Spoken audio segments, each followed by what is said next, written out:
Falando Nisso. O assunto de hoje tem muito a ver com o dia de hoje, sexta-feira 13, né? Tem gente que tem medo. Não só superstição, mas medo do que possa acontecer no dia de hoje. E são tantos medos, né? Só tem aqueles que a gente conhece mais, medo de altura, medo de dirigir, tem gente que tem medo de agulha. Eu tenho medo de política nesse país. Aí é trauma, Solange. Trauma, né? Você sofre de algum medo, algum trauma, como disse bem o Luquinha, e não consegue superar, atrapalha a sua vida, a rotina, o relacionamento. Ele saiu de São Paulo, a gente estava morrendo de saudade dele. Psiquiatra, Dr. Geilson Santana, que saudade! Ei, doutor! Obrigada. Saudade também, boa tarde. Boa tarde, Dr. Geilson. Obrigado, querido, fica à vontade. Que saudade! Tá, só fica em São Paulo, em palestras e cursos, mas conseguiu um tempo. Com certeza. Graças a Deus está aqui com a gente.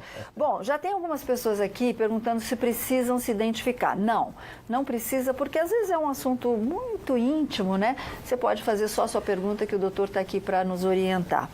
Eu queria começar a falar sobre medo e trauma. Tem diferença, doutor Geilson? Tem diferença. O medo é uma reação emocional normal frente a uma situação de perigo. Todos nós sentimos medo e o medo, inclusive, tem uma função evolutiva de preservação da nossa vida. O trauma já é diferente. O trauma é uma sequela emocional, é uma lesão, um dano psicológico frente a uma situação traumática, uma situação que a pessoa enfrentou com muito medo, mas também com a sensação de impotência, de não saber o que fazer. É quando a mente da pessoa não consegue dar conta daquela vivência. E aí sim se instala o que nós chamamos de trauma. Tá, o medo ele pode ser reflexo de algum trauma também? Por exemplo, principalmente quando a gente é pequenininho, né? Eu lembro que minha avó falava assim, o homem do saco da rua, o homem do saco da rua. Aquelas pessoas mais simples que carregam as coisas com um saco, né? E ficava com medo, assim, que botava medo na criançada. Isso pode gerar algum trauma, não? Sim. O medo, na verdade, é a base do trauma. Ah, tá. Então, o indivíduo que vive determinada experiência com a sensação de medo muito grande e com a sensação de impotência, de não saber o que fazer, aquele medo se cristaliza e deixa sequelas emocionais, psicológicas, e aí sim se torna um trauma. Ou então uma fobia, que é um pouquinho diferente do trauma. É muito tênue essa linha, muito próxima, né? Isso. Cheio de pergunta aqui, gente que não consegue dirigir, gente que não consegue sequer entrar no elevador, Luquinha. Olha só, que gracinha, né? A Silmara, um beijo pra Silmara, nossa amiga. Ela diz que tem medo de panela de pressão, rato e perereca. Eu também... Não, eu também tenho medo de panela de pressão. E de perereca. E rato também, Sol. Também, Acho que eu tenho dos três. Dos três. Por que vocês estão dando risada aqui, gente? Eu vou dar um tapa na cara dos dois aqui. É poluída. Tá? Inclusive a tua, tá? Não, perereca eu tenho medo. Perereca é a menininha do saco. A perereca gruda na perna, não solta mais. Pelo amor de Deus, em nome de Jesus, eu não quero isso na minha vida. O que faz? Ela tem que enfrentar esse medo? Tem que enfrentar. O segredo para a gente superar qualquer fobia é o enfrentamento. Mas não adianta enfrentar de qualquer jeito, porque se não der certo esse enfrentamento, o medo vai ficar ainda maior. Tá. Então precisa uma preparação, é um enfrentamento gradual. E vale a pena, quando a gente for enfrentar o medo que a gente tem, a gente fazer alguma estratégia de relaxamento, de respiração, para a gente enfrentar de uma forma tranquila, para a gente sentir que está no controle. Nós estamos no controle daquela situação.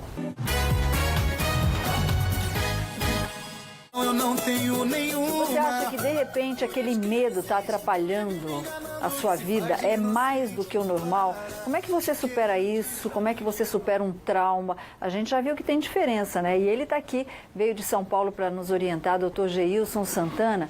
E a gente tem várias participações, você não precisa se identificar hoje, né, Luquinha? Pois é, Sol. Essa querida aqui quis até falar o nome. Sol é a Bianca, ela é do Campos Alemães, em São José dos Campos. Ela disse que quando era criança, ela foi molestada por um velho. E hoje ela tem pavor de homens velhos, não consegue se relacionar com ninguém mais velho. Então ela quer saber como pode fazer. Ela até pergunta se é medo ou trauma, né? Mas a gente já viu com o Geilson que é trauma, né? Como que ela pode superar isso? Sim, na verdade é um trauma, na verdade é uma das situações mais traumáticas que existem, alguém ser vítima de uma violência sexual durante a infância. É uma situação especialmente difícil porque as pessoas geralmente não falam sobre o acontecido, então sofrem a violência caladas, sem ter a quem recorrer. E como lidamos depois de tantos anos com algo que deixou sequelas tão difíceis de superar? Temos que procurar ajuda. Temos que procurar pessoas confiáveis, que nos escutem, para que a gente possa compartilhar essa vivência e procurar também um profissional de saúde, porque é uma situação que deixa sequelas, sequelas emocionais e inclusive sequelas físicas. Então, alguém que sofre um tipo de violência dessa na infância, carrega essa dificuldade no resto da vida. Mas tem tratamento. É importante procurar um tratamento especializado, seja no posto de saúde, seja através do convênio médico ou um médico particular, porque há muito que possa ser feito. É possível superar, sim, esse tipo de situação. E olha só, tem tantos medos, né? A gente vai dividir o medo no Melo Marco, que é o medo em comum de muita gente que está aí na telinha, doutor. Ele tem medo de acabar sozinho, porque ele está se afundando na depressão. E ele se isola hoje, porque ele disse que sofreu muito quando criança, foi agredido pelo pai, muitas pessoas fizeram ele hoje de bobo, e hoje ele tem 37 anos. E o que ele mais quer hoje é ficar longe das pessoas para não correr o risco de ser machucado novamente. Sim. Obrigada por abrir seu coração, viu, querido? Infelizmente, esse é um tipo de situação muito comum. Um estudo feito pelo Hospital das Clínicas da Universidade de São Paulo mostrou que 54% dos adultos que vivem na Grande São Paulo passou por algum tipo de experiência traumática na infância. E nós observamos que essas pessoas carregam as repercussões dessa vivência ao longo da vida. Então, resulta em depressão, resulta em dificuldades de relacionamento. Só que o problema é a gente se fechar. Quando a gente evita se expor a uma situação que causa dificuldades, a ansiedade na hora diminui, mas o medo aumenta. Então a gente tem que partir para a vida, tem que enfrentar. O que passou, passou, as cicatrizes, as marcas ficam, mas a gente tem que enfrentar as nossas dificuldades. É assim que a gente supera a depressão, é assim que a gente supera as vivências traumáticas. E com ajuda, né? E com ajuda. É fundamental procurar uma ajuda especializada. É fundamental procurar um profissional de saúde mental, porque esse é um problema de saúde. Eu acho que às vezes as pessoas sofrem porque acham que é um problema moral, de falta de força de vontade, quando na verdade não, é um problema de saúde, precisa ser bem diagnosticado, avaliado e tratado. Então tá, a gente sempre diz quando os psiquiatras vêm ao programa, né, Luquinha? Psiquiatra não é médico de louco, não. Psiquiatra entende aqui da nossa cabeça e são as melhores pessoas, mais capacitadas para nos orientar na área da medicina. O primeiro trabalho, na verdade, é ajudar a pessoa a enfrentar o seu medo. Mas é muito positivo quando a pessoa consegue dar um sentido a essa situação temida, a essa fobia, e inclusive uma solução criativa. Então eu acho que é muito válido as pessoas conseguirem superar de maneira criativa as suas dificuldades. Que elas vão querer namorar pra quê? Te amar pra quê? Prefiro estar solteiro que eu sei que elas vão querer. Namorar pra quê? Namorar pra quê? Se amarrar é pra Prefiro estar solteiro, porque eu sei que elas vão querer. Tem gente que tem medo de adorei o português, relacionamento. gente. Né? Elas vão querer. Isso aí é sonoplastia de Pedro Mariano para uma sexta-feira 13, entendeu? Aliás, em sexta-feira 13, a gente está falando de medo. Você tem medo de alguma coisa? Até na sexta-feira 13, de repente, gato preto, passar por debaixo da escada, um pouquinho de superstição. Você quer seguir em frente, muitas vezes o trauma atrapalha. A gente leva de uma maneira leve aqui, para tentar te ajudar, junto com ele, o psiquiatra Geilson Santana, que carinhosamente saiu de São Paulo para atender o nosso pedido. Eu vou deixar aqui de jeito a pergunta da Edna, que eu passei lá na frente. A Edna, ela morre de medo de estupro, né, de roubo, ou seja, dessa violência desenfreada que a gente está vivendo no nosso país. Acabamos de ver um senhor de mais de 80 anos ser agredido para os bandidos levarem o carro. Como é que a gente perde esse medo, Luquinha? Boa, Sol. Bom, agora tem uma pessoa que vai conversar com a gente. Ela não vai se identificar, é uma telespectadora. Boa tarde, minha amiga. Você tem medo do quê? Olha, boa tarde a todos. Medo, muito medo de morrer o tempo todo. Não entro em cemitério, não vou à velória de parente, de ninguém, porque passo muito mal e com a convicção que a próxima a morrer sou eu. Costumo falar que não vou nem ao meu próprio velório. Medo de tomar remédio, acho que vai me matar e não curar. Pode ser até um simples remédio para dor de cabeça. Entendi. Medo de altura, de ficar sozinha, de escuro.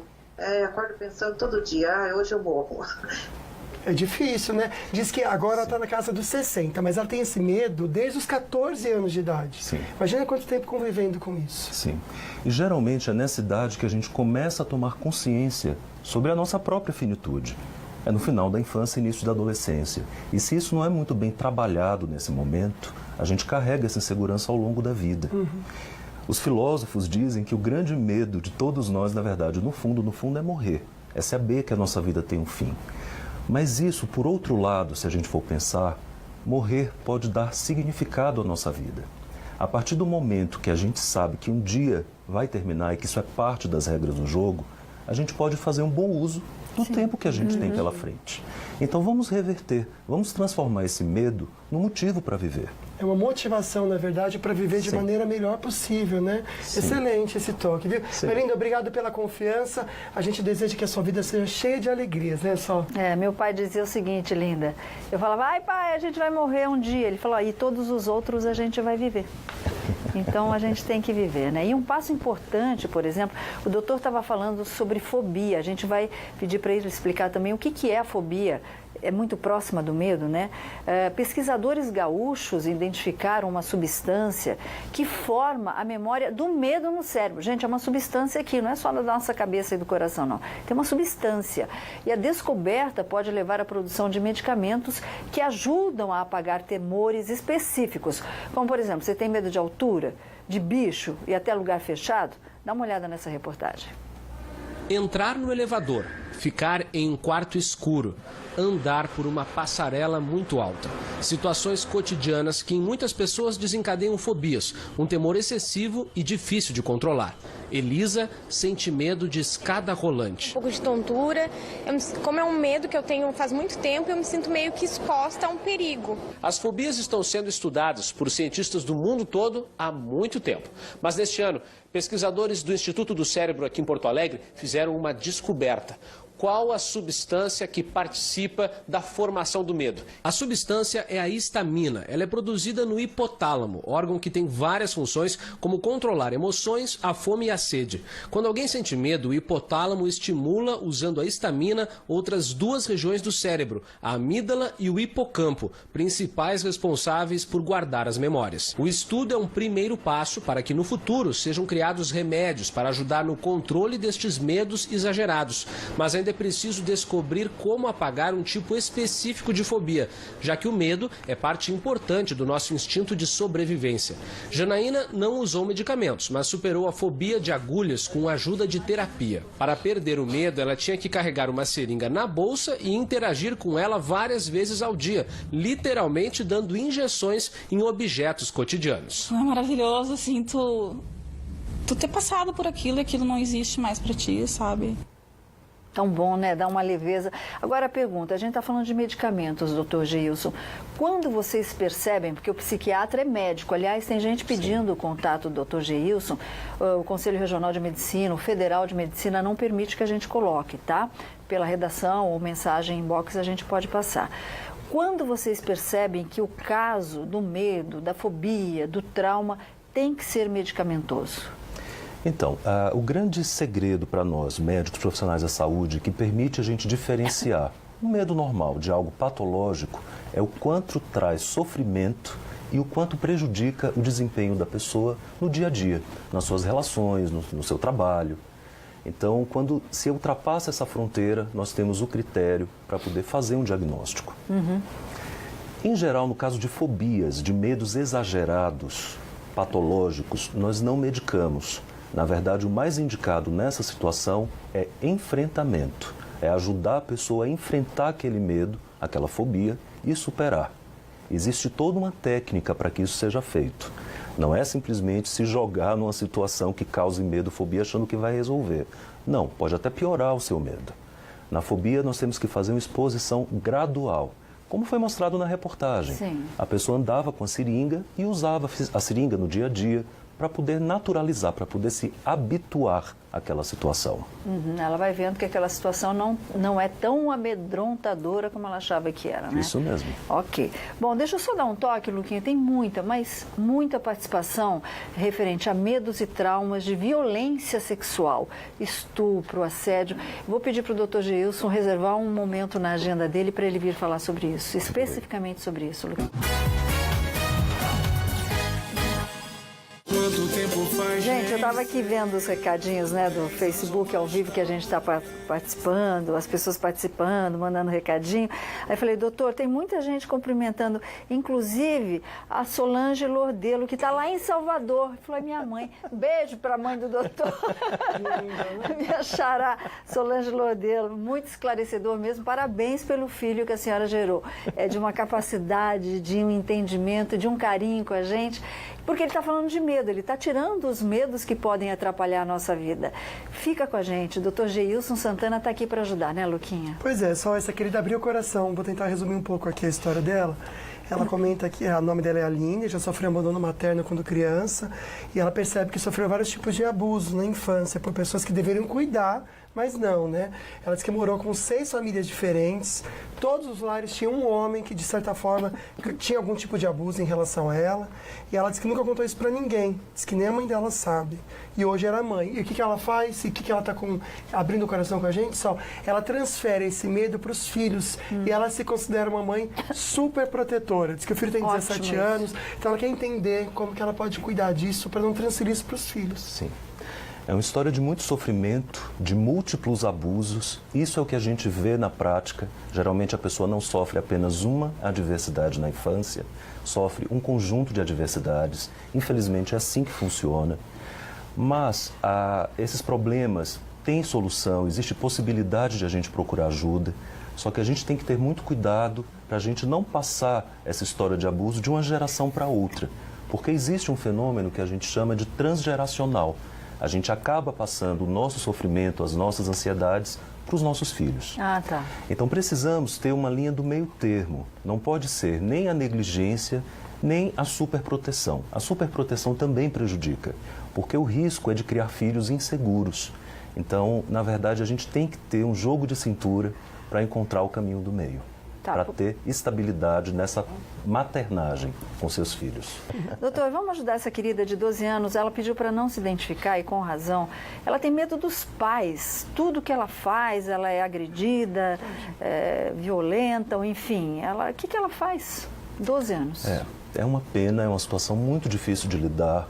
Mas hoje, felizmente, a criança que sofre maus tratos, abuso, negligência em casa, ela pode se expressar, ela pode procurar ajuda. Então é fundamental você identificar um adulto com quem você possa conversar, um adulto de confiança, para vocês traçarem uma estratégia para poder lidar com essa situação. Pode ser um professor, pode ser um tio, uma tia. E saiba que você está protegida pelo Estatuto da Criança e do Adolescente. Então, sempre que nós entramos em contato com uma história de uma criança que é vítima de abusos, a gente precisa conversar com o Conselho Tutelar, que é a instância do governo que irá acompanhar a criança e sua família e propor soluções para que esse tipo de vivência não aconteça mais. Então você não está sozinha, você está com pessoas que podem te ajudar sim. Peça ajuda, identifique as pessoas importantes que podem te orientar. Nós estamos aqui depois do programa, se você quiser conversar com a gente. E sinta que você tem sim por onde ir, você não precisa continuar passando por esse tipo de situação. Ah, muito legal. Inclusive, minha linda, anota o nosso telefone, 3925-7000, 3925-7000. Se você quiser ligar, conversar com a gente passa o telefone do Dr. Geilson e a gente te encaminha também para o Conselho Tutelar, se você tiver com esse sofrimento, que me parece que é bem real aqui mesmo, viu? Doutor, muito obrigada. Beijo para Salvador, que agora Salvador está com a gente aqui. Obrigada por estar com a gente mais uma vez e vamos voltar. Eu que agradeço e fico muito feliz. Obrigada, a gente ama aqui. quando o senhor está aqui. Zóio Verde. Bora nós, Sol. Manda obrigado, beijo para a cidade de Marília. Beijo, Marília. Beijo para a irmã da Sol, Marília também. É verdade. Olha, segunda-feira a gente está de volta, se Deus quiser, para conversar mais aí, tirando dúvidas sobre um assunto difícil, câncer no intestino. Quais os sintomas, os tratamentos e como prevenir. Beijos, fiquem com Deus, bora fazer compra com o Vale Shop. Pega todas as orientações que o Dr. Geilson trouxe hoje pra gente. Se apega na sua fé, seja ela qual for, e vai ser feliz. Beijo no coração. Eu não sei te dizer o que você tem, eu só sei que você me faz tão bem. Já rodei e procurei igual, não tem, só vem, só vem. Eu não sei te dizer o que mudou, foi te ver bem, bateu, rolou. Tá na cara que você quer tanto.